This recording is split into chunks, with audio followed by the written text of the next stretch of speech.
Assalamualaikum warahmatullahi wabarakatuh. Para pendengar kuliah subuh yang saya muliakan, sesudah saya mengucapkan selamat beribadat salat subuh dan selamat menerima hari yang baru, maka sekarang kita meneruskan tafsir daripada surat Al-Baqarah ayat 248.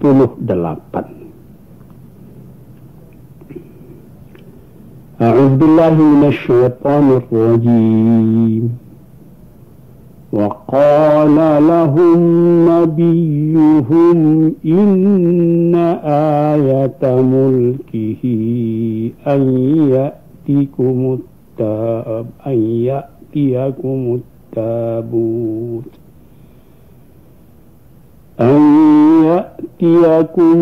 التابوت فيه سكينة من ربكم وبقية مما ترك آل موسى وآل هارون تحمله الملائكة إن في ذلك لآية لكم إن كنتم مؤمنين. Di ayat yang telah terdahulu yang telah kita tafsirkan,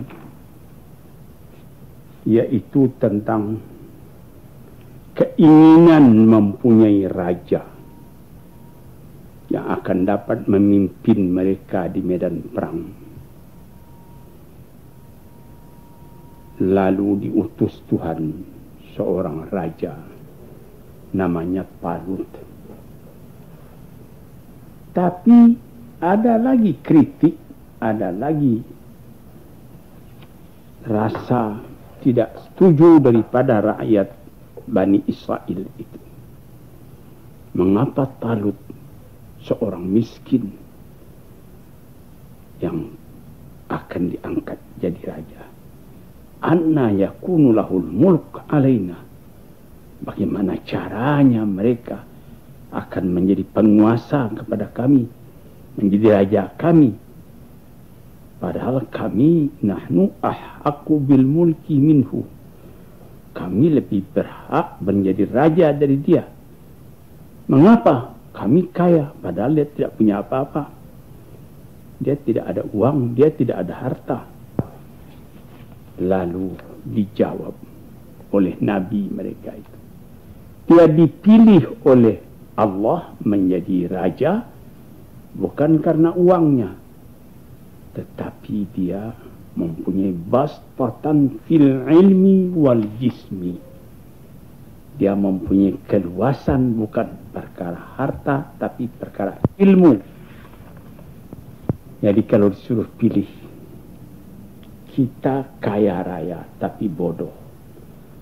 Mana yang lebih baik dengan orang tidak kaya tapi ilmunya, pengetahuannya, kesehatan badannya itu ada padanya. Orang yang berpikir luas, memandang jauh, orang lebih suka memilih yang akan jadi raja itu yang sehat badannya, luas ilmunya. Walaupun harta itu tidak ada pada hari ini karena ilmu, pengetahuan dan kesehatan badan, lain hari bisa datang itu harta. Sebaliknya orang yang kaya raya, kalau dia bodoh atau dia sudah merasa senang dengan hartanya itu, dia tidak ingin menambah lagi, melainkan menghabiskan yang ada. Akhirnya banyak yang kemudiannya beberapa tahun di belakang menjadi orang melarat. Ini pernah kejadian di antara raja-raja Bani Umayyah. Ada 3 raja terkenal. Raja Sulaiman bin Abdul Malik terkenal karena dia raja kaya, suka makan. Jamuan, makan segala macam makanan, segala macam masakan mesti bawa ke istana, sediakan di istana, sehingga ribut selalu siang malam pasal makanan.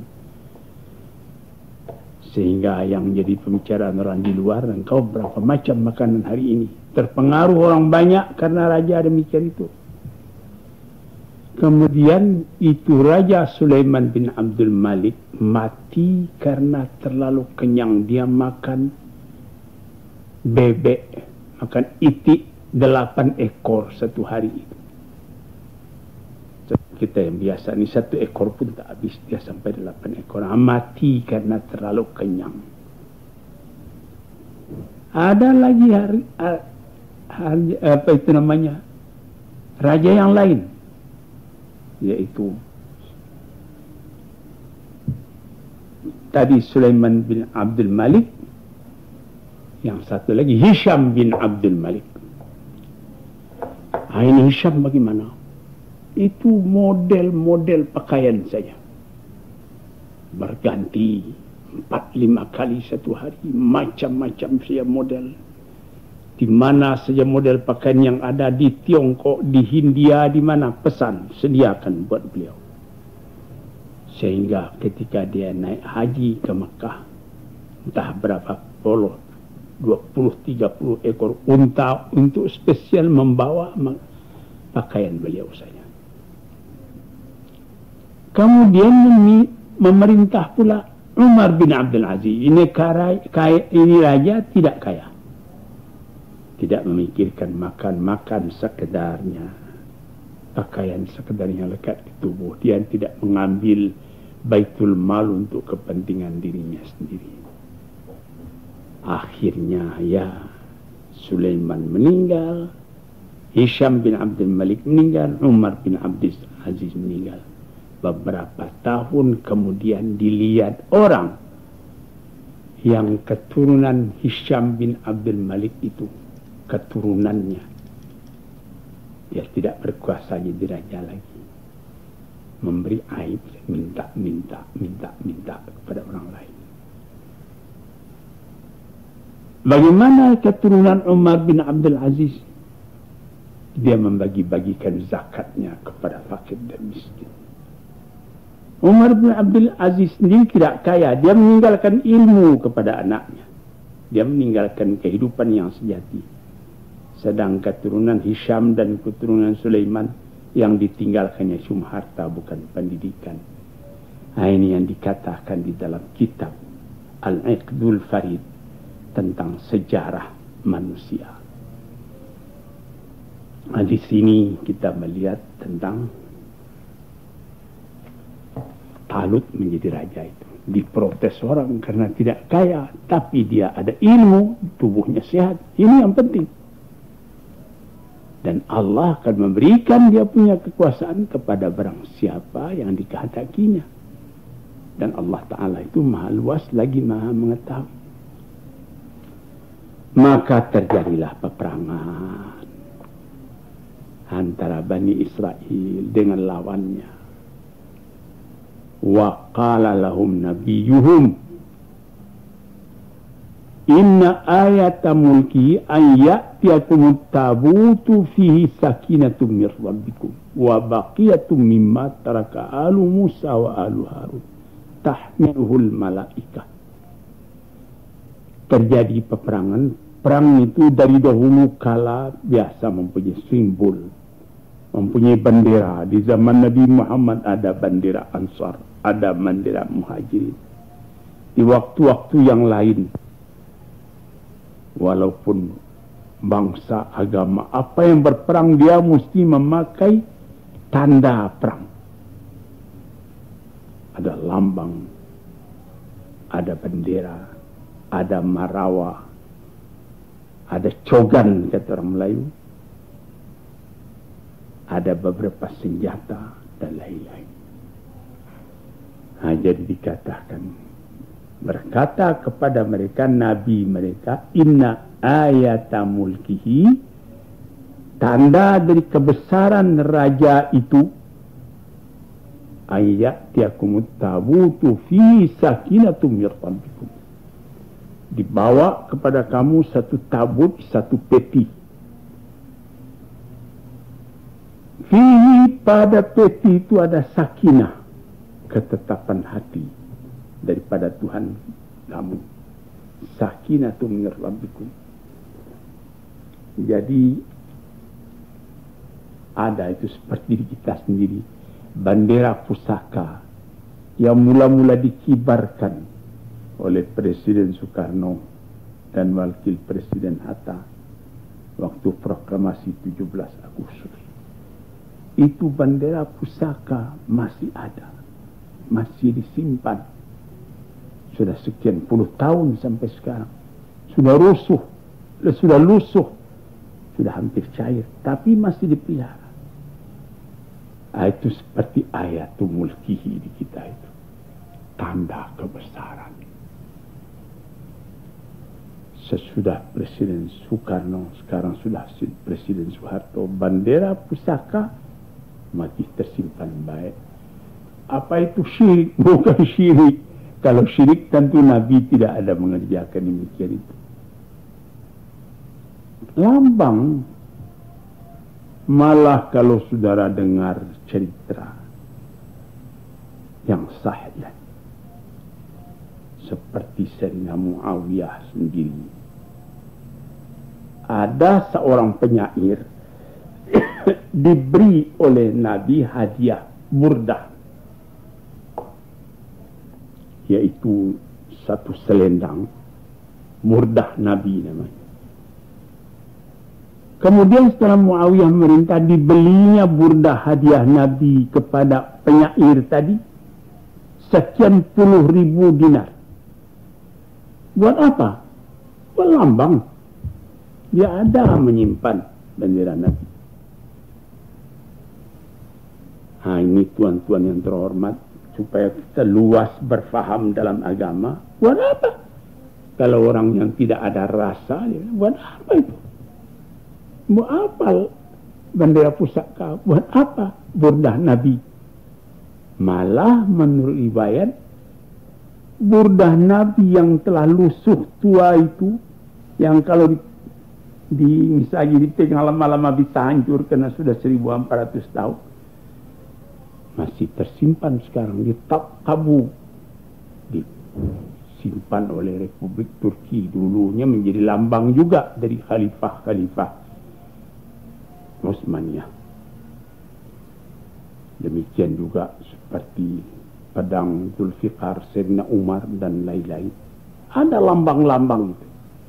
Tambah banyak lambang pusaka nenek moyang, tambah terasa gengsi dari para kerajaan tadi.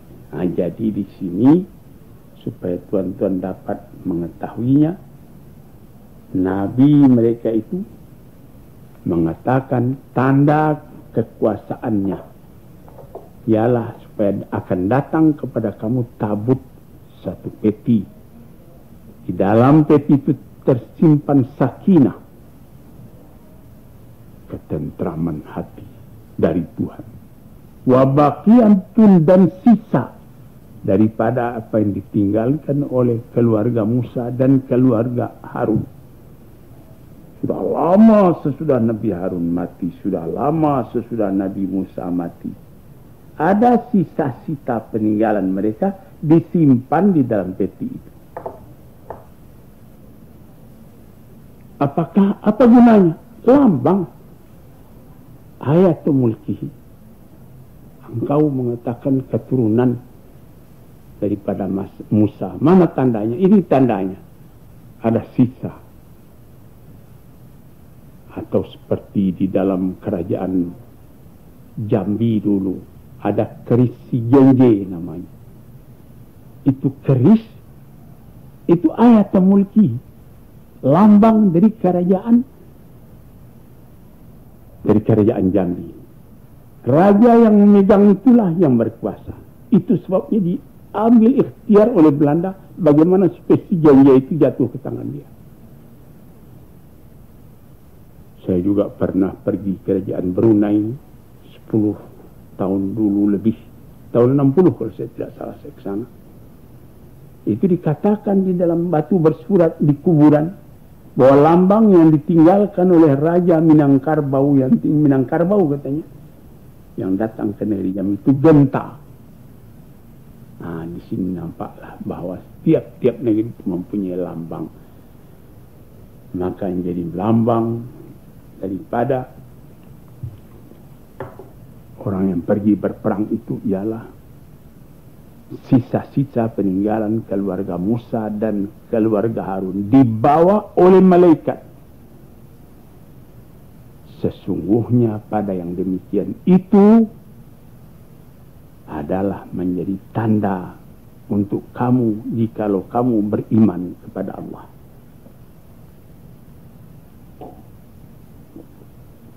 Saudara-saudara yang terhormat, seperti kerajaan Turki yang punya lambang.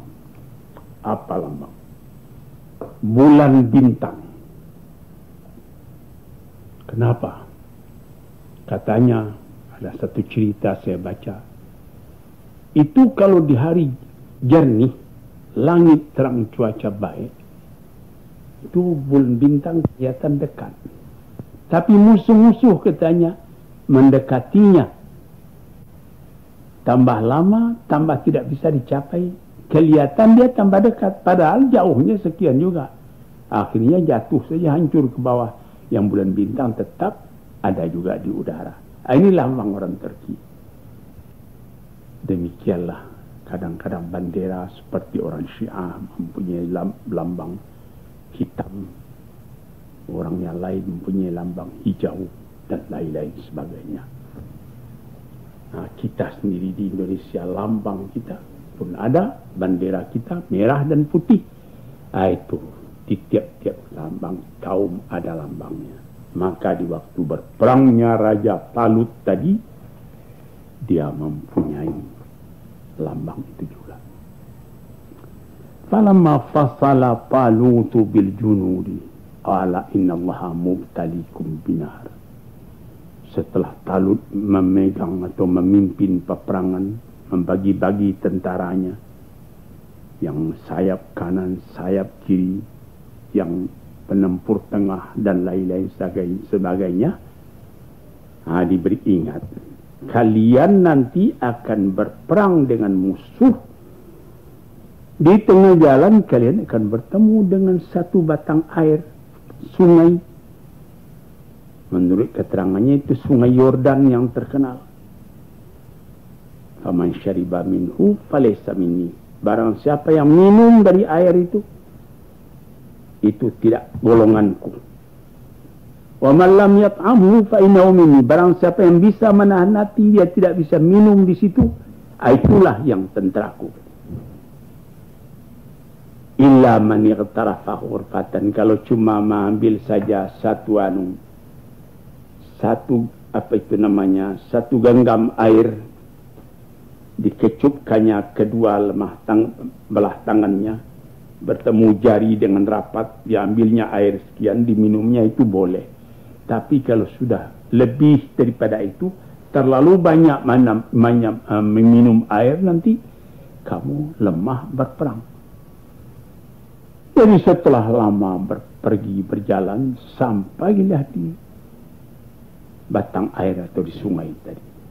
Diberi ingat, jangan banyak minum, cukup satu ciduk saja dengan air. Tapi yang minum satu ciduk itu tidak cukup, yang lain dia minum sampai dia punya perut jadi gempung karena minum. Fasharibu minhu illa qalilan minhum. Semua minum, cuma sedikit yang tidak minum.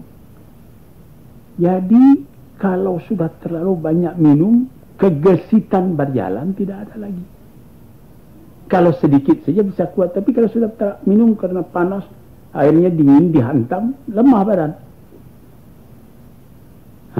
Setelah lepas dari tempat minum itu, falamma jawazahu huwa walladzina amanu ma'ahu.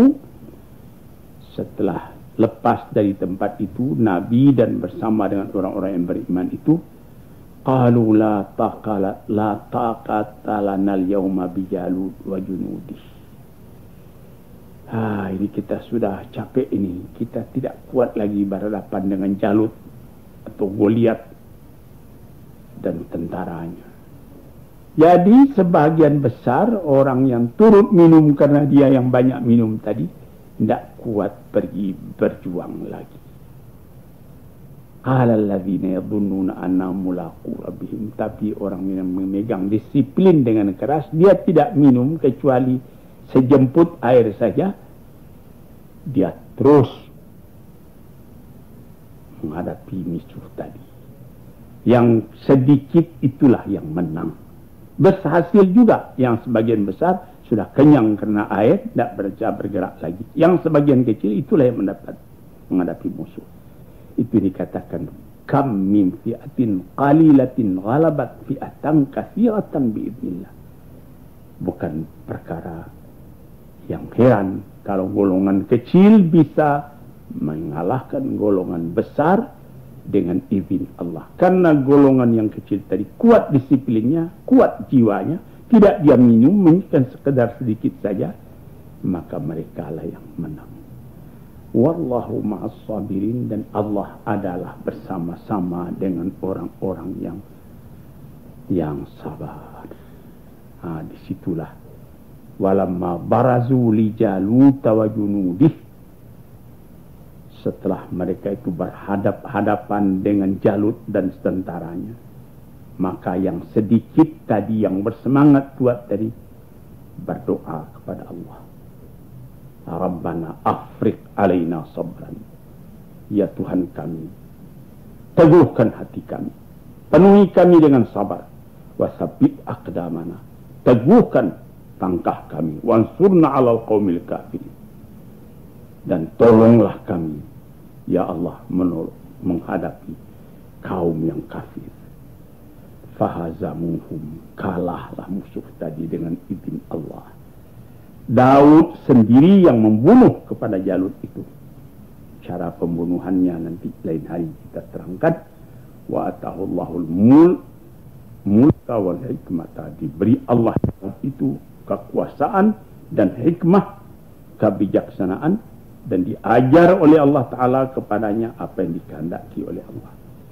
Akhirnya di akhir ayat dikatakannya, demikianlah di dunia ini. Kalau tidak ada perjuangan antara manusia dengan manusia, setengah menghadapi yang setengah, rusak bumi ini. Kalau damai-damai saja rusak bumi ini. Mesti ada pertempuran antara benar dan salah. Allah adalah menganugerahkan keutamaannya dan kesempurnaannya kepada isi alam. Demikianlah ayat-ayat Allah kami bacakan kepada engkau dengan kebenaran, dan sesungguhnya engkau ya Muhammad adalah orang yang diutus oleh Tuhan. Sekian dulu. Assalamualaikum warahmatullahi wabarakatuh.